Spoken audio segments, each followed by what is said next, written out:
세상의 공격, 거대한 파도에 우리는 어떻게 마주하고 계십니까? 요새로 피하는 우리는 전혀 흔들리지 않은 채 그 요새만을 온전히 의지할 수 있을까요? 여기서 중요한 건 결국 그 파도는, 세상의 풍파는 우리를 덮칠 것입니다. 우리는 그 강풍을 마주할 것이죠. 고난과 시험은 우리를 넘어뜨리려고 할 것입니다. 그러므로 우리의 고백은 요새에 있길 원한다고 고백하죠. 요동하지 않는 그곳에서 흔들리지 않기를 간절히 소망합니다. 이 고백들에서 우리는 내가 넘어지는 것을 두려워하고 있다는 것을 볼 수 있습니다. 내가 넘어질까 두렵고 내가 무너질까 두려워하고 있는 것이죠. 그래서 살면서 한 번쯤은 우리의 힘으로 이겨내려고 해보기도 합니다. 그러나 너무나 잘 아실 것입니다. 결코 그것들을 우리가 버티지 못한다고 말이죠. 그들의 공격은 너무나도 이중적이었습니다. 그들은 너무나 이중적인 모습으로 우리를 공격했죠. 그것은 우리를 요동치게 했을 것입니다. 4절 함께 읽겠습니다. 그들이 그를 그의 높은 자리에서 떨어뜨리기만 꾀하고 거짓을 즐겨하니 입으로는 축복이요 서로는 저주로다. 셀라. 그들은 입으로 축복하나 속으로 저주하는 이중성을 보였죠. 그들의 실상은 우리를 떨어뜨려 죽이려고만 하고 있었는데 겉으로는 축복하여 우리에겐 거짓으로 친구인 척, 동료인 척, 걱정하는 척을 했던 것입니다. 그렇게 보이는 것에 겉으로는 축복하던 그의 배신은 속으로 하는 저주는 우리를 요동하게 했습니다. 축복하는 자의 저주는 우리를 아주 강하게 공격했을 것이죠. 그럴 때 시인은 어떻게 했습니까? 1절 함께 읽겠습니다. 나의 영혼이 잠잠히 하나님만 바라며 나의 구원이 그에게서 나오는도다. 우리는 흔들릴 것입니다. 우리가 혼자 의지하고 있다면 흔들릴 것이죠. 그러나 우리의 영혼이 하나님만을 바라며 하나님을 바라보며 그에게서 나오는 구원을 보고 있다면 결코 흔들리지 않을 것입니다. 2절 함께 읽겠습니다. 오직 그만이 나의 반석이시요 나의 구원이시요 나의 요새이시니 내가 크게 흔들리지 아니하리로다. 아멘.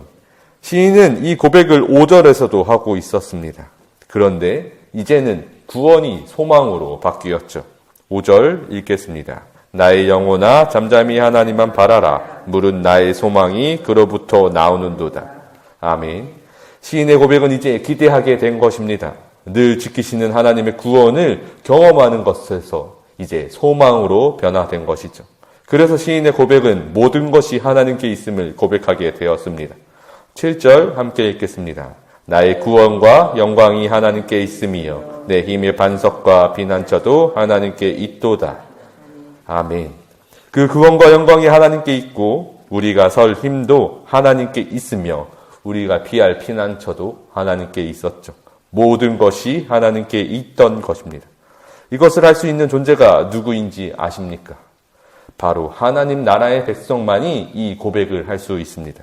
시인은 자신의 정체성을 잘 알고 있었습니다. 시인은 그 땅에서 하나님 나라의 백성으로서 살아가고 있던 것이죠. 그래서 저 세상의 풍파에도 요동하지 않을 수 있었던 것입니다. 우리는 풍파에 쓰러질 수 없었죠. 하나님 나라에 소망을 둔 하나님 나라의 백성이기 때문입니다. 저 세상의 어떠한 공격에도 요동할 수 없었습니다. 그래서 시인은 아주 강하게 온 백성을 권면합니다. 늘 하나님께 그 마음을 토로하라고 말이죠. 8절 함께 읽겠습니다. 백성들아 시시로 그를 의지하고 그의 앞에 마음을 토하라. 하나님은 우리의 피난처시로다. 셀라. 하나님 나라의 백성들이여 그를 의지하고 하나님이 우리의 피난처이심을 반드시 경험하기를 권면하고 있었죠. 그러면 저 원수들의 본질을 보게 될 것이라고 말입니다. 9절 함께 읽겠습니다. 아 슬프도다 사람은 입김이며 인생도 속임수이니 저울에 달면 그들은 입김보다 가벼우리로다. 아멘. 높은 자나 낮은 자나 모두 아무것도 아닐 것입니다. 그 어떠한 사람의 속임수나 권력도 모두 하나님 앞에서 한없이 가볍고 통하지 않을 것이죠. 결국 이 하나님을 의지할 때, 우리의 하나님을 의지할 때 이것을 보게 된다는 것입니다. 그러므로 다윗은 한 가지를 깨달았습니다. 11절 함께 읽겠습니다. 하나님이 한두 번 하신 말씀을 내가 들었나니 권능은 하나님께 속하였다 하셨도다. 이것을 우리말 성경에서는 이렇게 번역하고 있습니다. 하나님께서 한 번 말씀하셨을 때 내가 들은 것은 두 가지인데 그것은 능력이 바로 하나님께 있다는 것이다. 다윗은 하나님의 말씀을 통해서 두 가지를 깨달았습니다. 바로 모든 능력이 하나님께 있다는 것이죠. 그리고 하나는 하나님께 속하지 않는 능력은 실패하고 무너진다는 것을 깨달았습니다. 그래서 시인은 이 고백을 하는 것입니다. 오늘 본문 1절과 2절 함께 읽겠습니다. 나의 영혼이 잠잠히 하나님만 바라며 나의 구원이 그에게서 나오는도다. 오직 그만이 나의 반석이시요 나의 구원이시요 나의 요새이시니 내가 크게 흔들리지 아니하리로다. 아멘. 그 어떠한 일이든 좋은 일이든 나쁜 일이든 결국 하나님을 의지하지 않는다면 실패한다는 것입니다.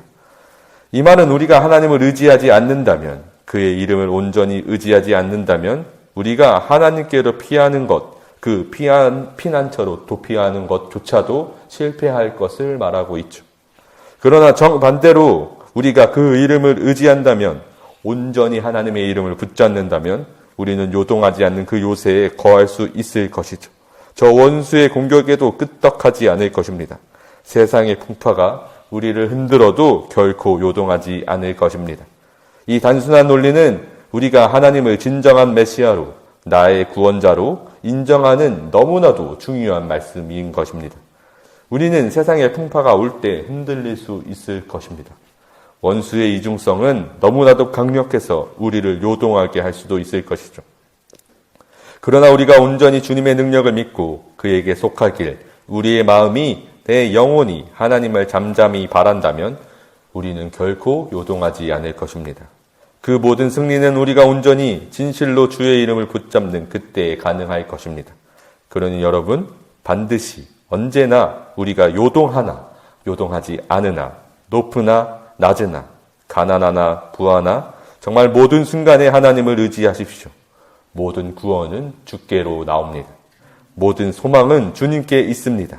반드시 하나님을 의지하여서 어떤 풍파에도 흔들리지 않을 수 있는 저와 여러분이기를 간절히 소망합니다.